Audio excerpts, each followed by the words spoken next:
Globalization. Wide choice of goods and services, explosion of brands, better services, better quality products to the customer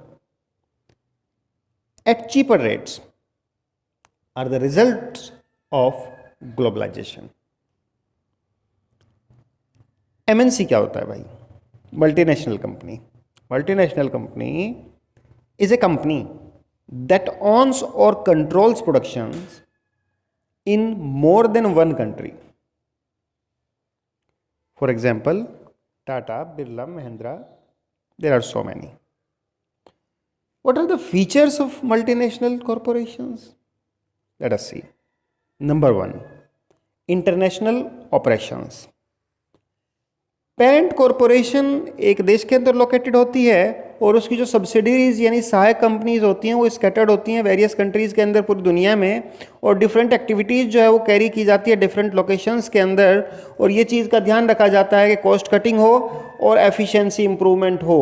तो उसकी विभिन्न branches जो हैं companies की ऐसी देशों में लगाई जाती है, ऐसी जगह लगाई जाती है। जैसे research work is done in developed countries, manufacturing is done in other country keeping in mind the inputs required. Manufacturing वहाँ की जाती है जहाँ पे उसके लिए इनपुट रिक्वायर्ड जो है वो अवेलेबल हो, जैसे रॉ मटेरियल।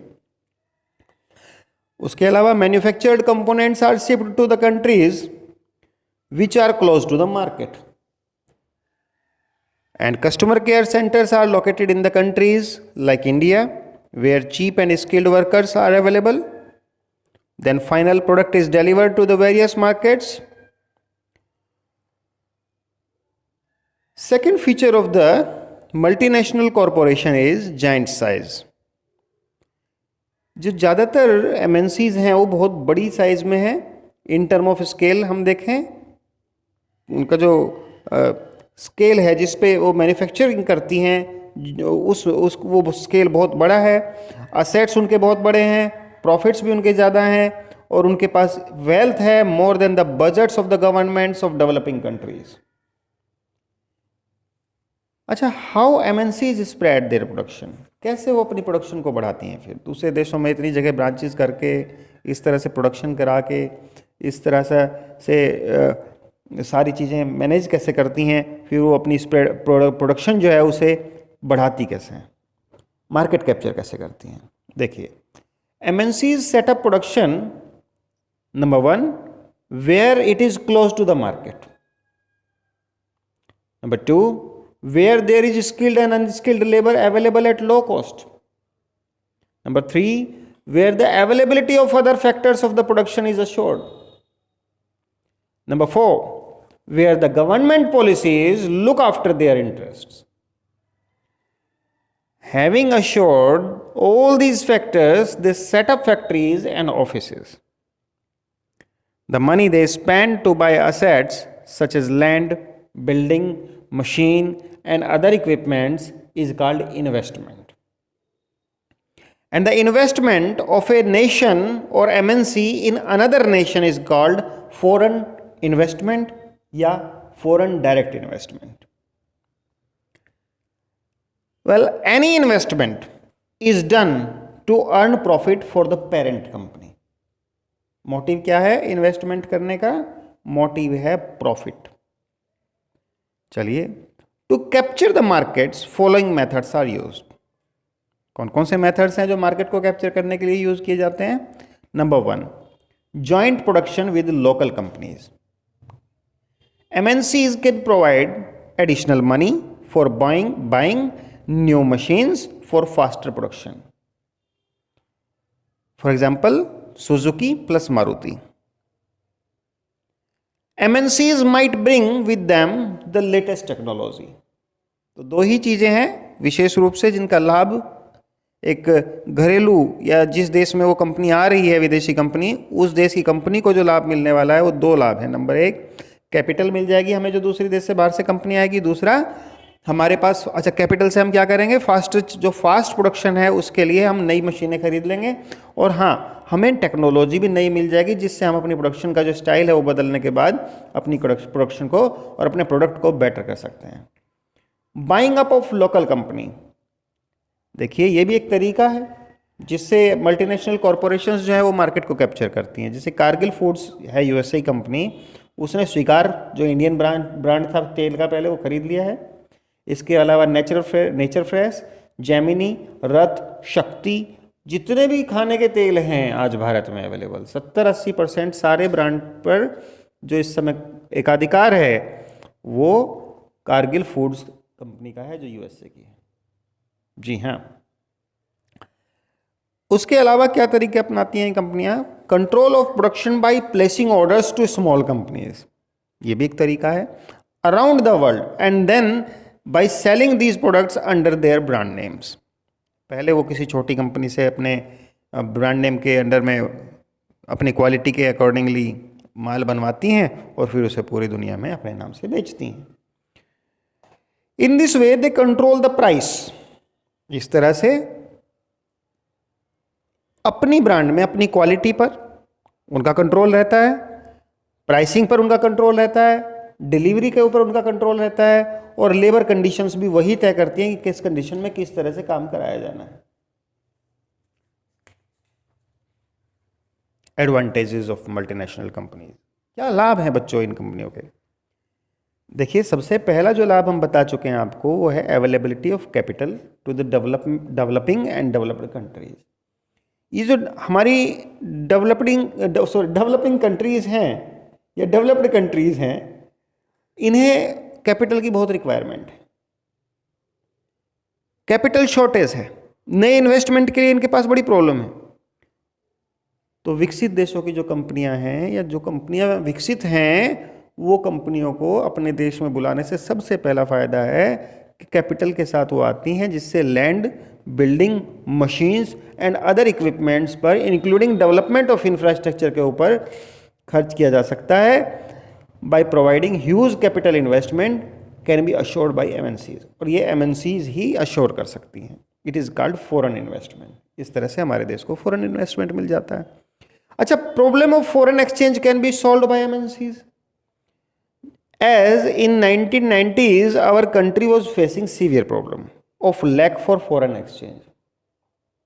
1990s का समय जो विश्व मतलब उस समय जो हमारे देश के लिए महामंदी का समय था, उस समय उस मंदी से निपटने के लिए हमारी सरकार ने क्या किया, हमारा विदेशी मुद्रा का भंडार समाप्त हो रहा था, तो उस समय हमने उदारीकरण का सहारा लिया और विदेशी कंपनियों को अपने यहाँ आमंत्रित किया। विदेशी कंपनियाँ आई, वो डॉलर लेके आई, डॉलर को उन्होंने रुपए में कन्वर्ट कराया, तो भारत सरकार के पास क्या आ गया? डॉलर।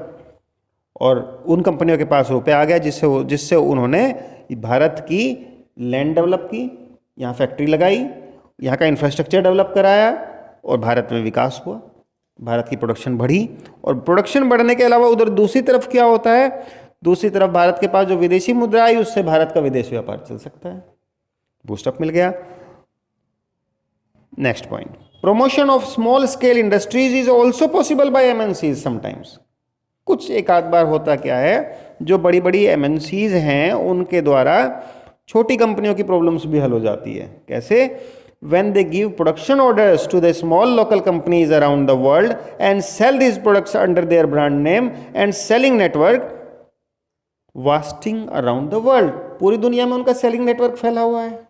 बड़ी बड़ी जो ब्रांड हैं जैसे सैमसंग है और दूसरी बड़ी ब्रांड्स हैं, उन ब्रांड्स का नेटवर्क पूरे विश्व में फैला हुआ है। यदि वो किसी एक देश में जैसे चाइना में पहले लगाया हुआ था या भारत में किसी कंपनी ने लगाया हुआ है अपना मैन्युफैक्चरिंग प्लांट, तो वहाँ पर मैन्युफैक्चरिंग वो करते हैं और पूरी दुनिया में उसे बेचते हैं। इसके अलावा जो अभी हमने बताया कि छोटी कंपनियों को वो ऑर्डर प्लेस कर देते हैं अपनी क्वालिटी पे माल बनाने के लिए और वहाँ से माल उठा के अपनी ब्रांड नेम में पूरी दुनिया में बेचते हैं।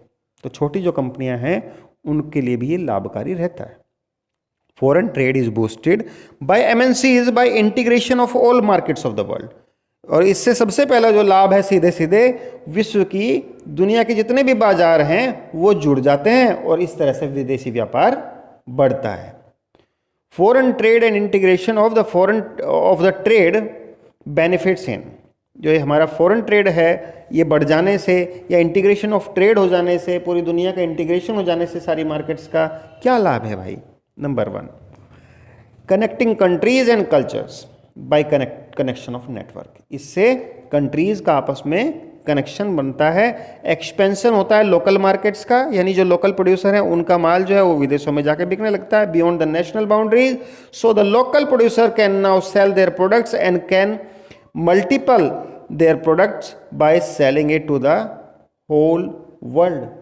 अपना प्रॉफिट भी वो मल्टीपल कर सकते हैं पूरी दुनिया में अपना प्रोडक्ट बेचकर. टू द कंज्यूमर, कंज्यूमर के लिए क्या लाभ है? More variety and quality of goods at cheaper rates is also possible by the arrival of big players in the market. Now they can choose goods beyond what is domestically produced. देश के अंदर जो बना है उसके अलावा भी हम देश के बाहर बना हुआ सामान भी अब खरीद सकते हैं. Prices of similar products tends to become similar because now the world has become a global village. पूरी दुनिया अब एक ग्लोबल विलेज बन गई है. तो सिमिलर जो प्रोडक्ट्स हैं वर्ल्ड में, जहाँ से सबसे सस्ता और सबसे अच्छा मिलेगा, ऑब्वियसली हम वहाँ से खरीदना पसंद करेंगे, जिससे प्राइसेस पर दबाव आएगा और पूरी दुनिया में जो चीज़ों की सेम कमोडिटी की जो प्राइस है वो ऑलमोस्ट सेम हो जाएगी.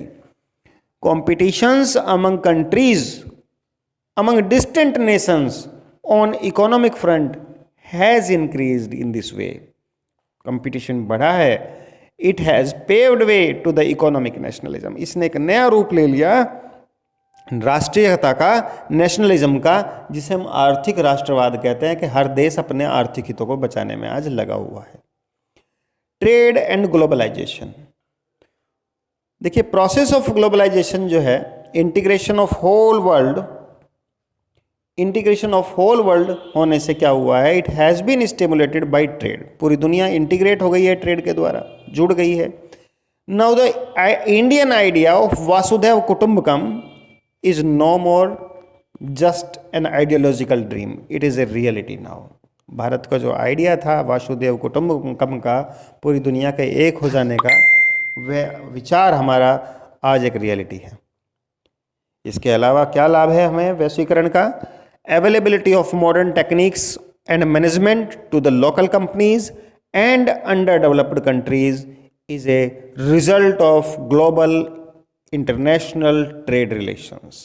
पूरी दुनिया में जो वैश्विक व्यापारिक संबंध बन रहे हैं, बढ़ रहे हैं, उससे सभी देशों में जो विकासशील या पिछड़े देश हैं उनमें भी, विकासशील देशों में भी और पिछड़े देशों में भी आज तकनीकी बढ़ रही है और विकास बढ़ता ही जा रहा है. इसके बाद नेक्स्ट टॉपिक पे हम नेक्स्ट वॉल्यूम में हम देखेंगे डिसएडवांटेजेस क्या हैं एमएनसीज की. धन्यवाद.